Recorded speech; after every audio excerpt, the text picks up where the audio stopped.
Take two. Right guys, welcome back to our countdown to Christmas. Today is the 22nd of December. We've got another Necron video for you, of course. We're doing every day in December right up until Christmas Eve. And if you don't know by now, we are running a giveaway. All you need to do is like the video, subscribe to the channel, and comment down below which of these two units you prefer to use. And then the winner will be receiving that command box set. Right, so yesterday we were talking about the Necron Lord going up against the Canoptic Reanimator. And we were mainly talking about the reanimation protocols and which one was better. So if you've missed that one, find it in our Necron playlist, or alternatively you'll find the link in the top right of your screen now, whatever side that is. I think it's that side this time, I always get it wrong. But for today's video we're talking about the Technomancer going up against the Chronomancer, two of our cryptic characters in the HQ slots. And we're going to compare them, and I'm going to give you my opinion on which one I prefer at the end of the video. Also guys, a little plug that I don't normally do, but I just wanted to throw this in here. In 2023 we're going to be doing a new series relating to questions, rule questions in fact.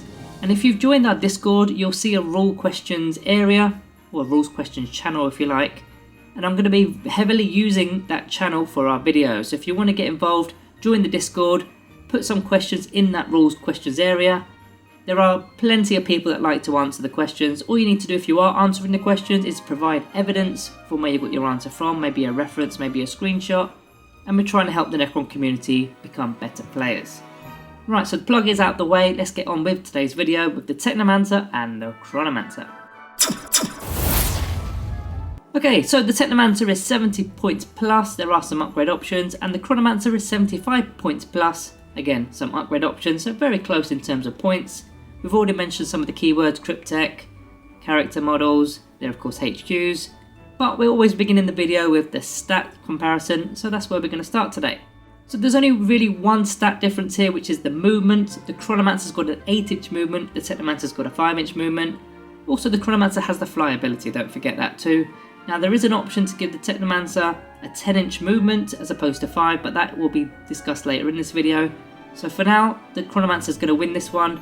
Now I also wanted to just mention the base size of the Technomancer where I can here. So it's got a 50mm base, whereas the Chronomancer's got a 40mm base. So that's going to slightly help in terms of the range increase. For the abilities buffing the units nearby, it's only going to be a 10mm difference, but yeah, I'm going to include that here. But the Chronomancer still gets that point. Right, abilities. Starting off with the common abilities. The Dynastic Advisor is where we're going to first go, and if you've got a noble within your list, then you can select a second cryptic model without taking up a battlefield slot. So if you've got a patrol detachment, for example, normally you can only have 2 HQs within that patrol detachment, but with this advisor's ability, you can actually take a second cryptic model and have 3, and yeah, it's not going to actually affect it. The second one is the Cryptic Arcana. Both models have got access to all the Arcana. Now there are a couple of unique ones where only one model has that access and the other model has only access to their ones, but yeah, we're going to talk about those later in the video in the unique stuff.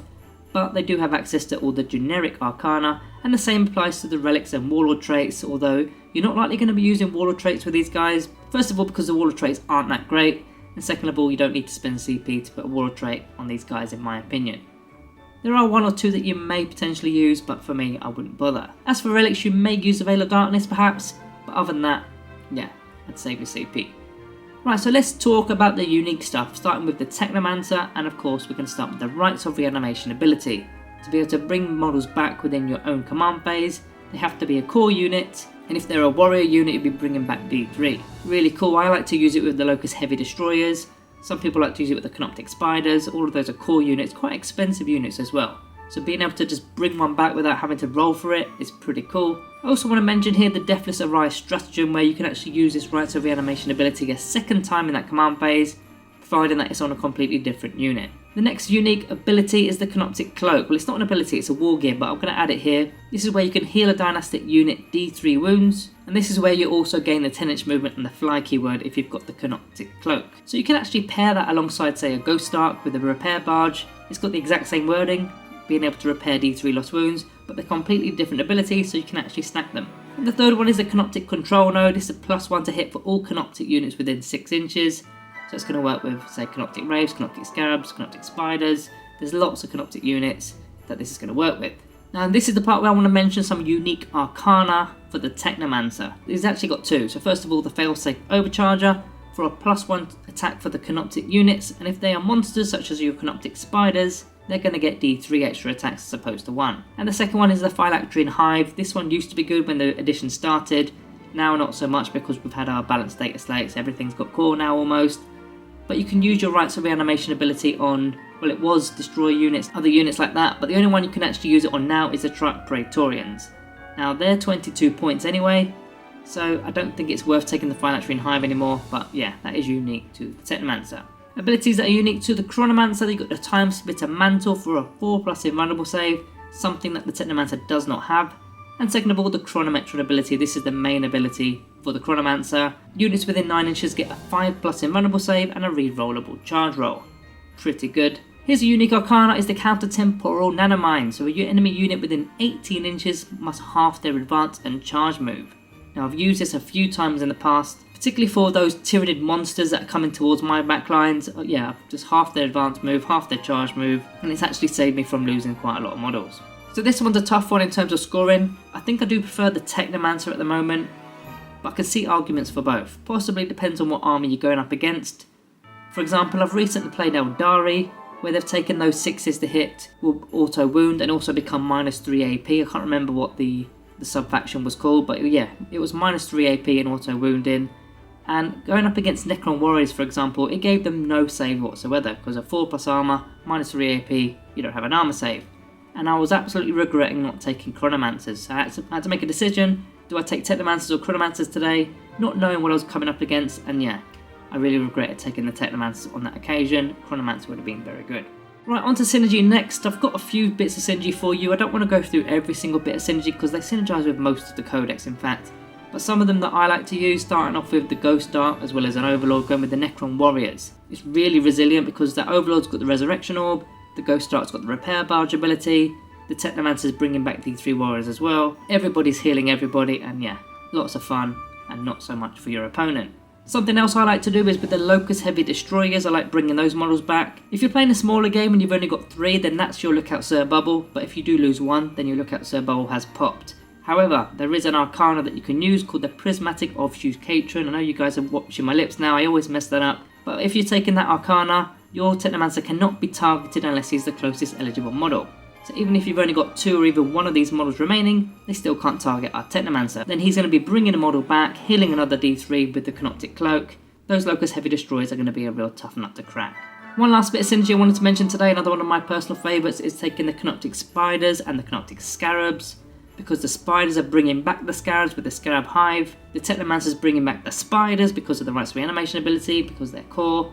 Everything's bringing everything back, and it's just an amazing piece of synergy. Right, as for the Chronomancer, I'm going to start off with the Lich Guard. Not with the Swords and Shields, because that would make no sense, they've already got an invuln save. The ones with the War Scythes and no invuln saves. It's really good for them, giving them a 5+ invulnerable save and a re-rollable charge roll. They definitely want to get into combat with those Strength 7 War Scythes, and they can easily be made to Strength 8 with the Hungry Void protocol and all sorts of other ways it can do it. Other options are the Destroy Cult units, such as your Scorpic Destroyers or your Ophidian Destroyers. They don't have invulnerable saves and they would very much like a re-rollable charge roll. Or even Flayed ones, they've not got the invuln save and you can take 20 of them in a unit, so having a 20-man unit all with an invuln save is pretty beefy. Again, re-rolling that charge roll is pretty good. I've got something in my eye, bear with me, thank you. So this one I'm going to call a tie. I mean, both of them work on a lot of units, and in general it's just a preference at this point. So I'm going to stay down the middle on that one and move on to the weapons. Technomancer's only got the Staff of Light. It is a shooting as well as a melee attack, but yeah, it's not the greatest weapon. It's okay to be honest, but it's not the greatest. You do have the options of grading it with the relic staffs, like the Solar Staff for example, but you're not going to be doing that because the Technomancer hasn't got an invuln save, and I don't think it's worth putting any relics or anything like that on something that doesn't have the invuln save, unless it's the Veil of Darkness, which is a once per item use anyway. So yeah, the Staff of Light, don't expect too much from it, but it will do something, I guess. As for the Chronomancer, well, he comes with the Aeon Stave. Also just a so-so kind of weapon. I always personally try to upgrade it to the Entropic Lance. It's 10 points for the upgrade. I think it's always worth it. So it's 18-inch range, Assault 1, Strength 8, -3 AP, and the damage is D3 + 3. So an average of 5 damage if you can get this off. I think that's an absolute bargain, to be honest with you. Having that kind of strength and damage on a model that's got the Lookout Sir ability attached to them, I think is very useful. This may be a stage where you want to be using the Techno Oracular targeting stratagem to be able to auto wound, just to make sure that this thing goes through. And if you're going up against a unit that doesn't have an invuln save, yeah, good night Vienna. Now in terms of the melee side of it, it's pretty crap. I mean, You've only got one attack with the Chronomancer, and if you remember the Chrono Tendrils melee weapon, whatever it's got, where you get 3 additional attacks at strength 4, no AP, 1 damage, yeah, if you remember that, it's a bonus, but I always forget about it, to be honest with you. But I've got to still give this one to the Chronomancer. The Entropic Lance is pretty good. Right, general purposes for the 2 units, starting off with the Technomancer. I think it's more of a defensive kind of buffing character, healing and bringing back models or assisting with the Canoptic guys. I'd say he's more of a defensive person because he's going to be staying back. I don't think he's going to be running up the battlefield, possibly with the Veil of Darkness, but yeah, I think you've got better options to be doing that. Whereas the Chronomancer, he's slightly more aggressive, giving the rerollable charge rolls to melee units that want to get onto the front line, so your Scorbit Destroyers, your Flayed ones, whatever it is that needs the invuln saves. So that means he's going to also be at the front line. Okay, so advantages and disadvantages time, starting off with the Technomancer. Advantages are Rites of Reanimation ability, of course, that's the main reason for taking the Technomancer. The Deathless Arise stratagem, so you can use your Rites of Reanimation ability a second time. The Canoptic Cloak, to be able to fly and heal D3 lost wounds to other units. You've also got the option for Control Node to assist with Canoptic units. You've got the free option to have a 10-inch movement and fly. We've already mentioned that in the Canoptic Cloak section, but I just wanted to add that it's a free option. It's got a larger base, which will slightly help with the buffing range. And finally, that failsafe overcharger is pretty good, especially with Canoptic Spiders. Disadvantages for the Technomancer: you cannot take the Canoptic Cloak with the Canoptic Control Node, unfortunately. That would be really cool if you could, but unfortunately no, you can't do that. So if you're only taking the Control Node, that means he's not going to be able to fly and doesn't have that 10-inch movement. The second unique Cryptic Arcana, which is the Phylacterian Hive, is pretty bad. It used to be good, but they changed the rules, so yeah, now it's pretty redundant. He's got no invulnerable save, and finally he's got no weapon options apart from the relics, which you're not going to take. As for the Chronomancer, he's got the Chronometron ability. It's a very good ability. 2 abilities for the price of 1 really, because it's the 5+ invuln save as well as the rerollable charge roll. Very usable ability there. He's got a natural 8-inch movement, which of course beats the 5-inch with the Technomancer. He naturally also flies. He's naturally also got a 4+ invulnerable save. Don't need to buff him really. This Counter-Temporal Nanomines Arcana is an option which he can take, which I think is quite useful. He's got weapon options with the Entropic Lance, which I think is also very good. But as for the bad, there's a lot more weapons that ignore invulnerable saves in the game at present, which means at the start of 9th edition, the Chronomancer was probably much better than he is now. But nowadays, there's a lot of weapons that completely ignore invuln saves. I mean, he actually in fact has one, doesn't he? Yeah, the Aeon Stave actually ignores invuln saves, something that I didn't actually mention earlier. So there's lots of weapons in the game that actually ignore invuln saves, which means sometimes his ability can be made redundant. Now we could be using the Dimensional Sanctum, which gives him the Dimensional Translocation ability, otherwise known as Deep Strike.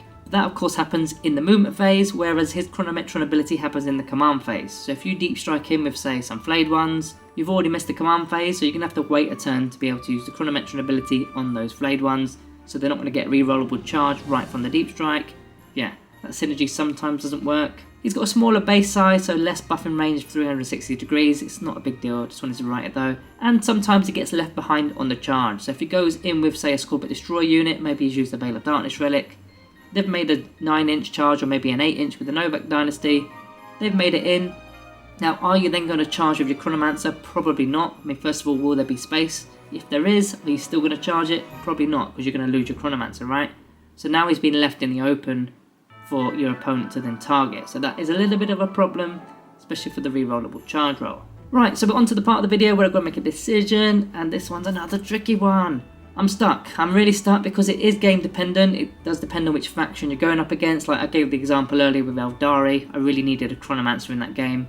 But then I went up against Tyranids the game after, and I changed my mind. I went with the Chronomancer, and I needed the Technomancer to bring back my Locust Heavy Destroyers. So it is very game dependent. But for me, I love the synergy with the Technomancer. The Canoptic Spiders in particular, I really love that synergy. Or if you're taking Warrior Blobs, he works with them as well. So for today, I'm going to be choosing the Technomancer, but it is a very close one. So guys, you guys know what to do. You need to like the video, subscribe to the channel, and pick one of the units. I picked mine, Technomancer. What do you pick? Let me know down in the comments below.